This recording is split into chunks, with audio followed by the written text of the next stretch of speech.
दोस्तों नोकिया ने अपनी एक न्यू डिवाइस पाकिस्तानी मार्केट में लॉन्च कर दी है, नोकिया C31 के नाम से। 4 GB रैम और 64 GB इंटरनल स्टोरेज है इस डिवाइस की, और इसकी प्राइस नोकिया ने रखी है 28,000 रुपये।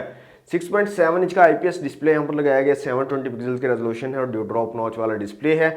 बिल्ड क्वालिटी ज़बरदस्त है, सॉलिड बिल्ड डिज़ाइन यहाँ पर आपको मिल जाता है। रेयर फिंगरप्रिंट सेंसर दिया गया है, ट्रिपल कैमरा सेटअप रेयर में है, फ्रंट कैमरा 5 मेगापिक्सल का, और कैमरा की क्वालिटी नॉर्मल ही आपको मिलेगी, अच्छी क्वालिटी के कैमरास नहीं है। तो अगर आप कैमरा लवर हो, स्टोरीज वगैरह डालते हो, पोस्टिंग करते हो सोशल मीडिया पर, तो आप इससे दूर रहिएगा, क्योंकि ये आपको बहुत ज़्यादा परेशान करेगा। बिल्कुल बेकार कैमरा आपको यहाँ पर मिलेंगे।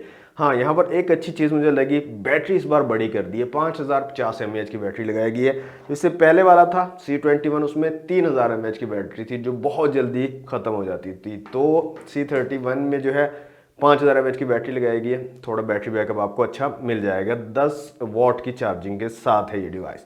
तो 28,000 रुपये इसकी प्राइस है।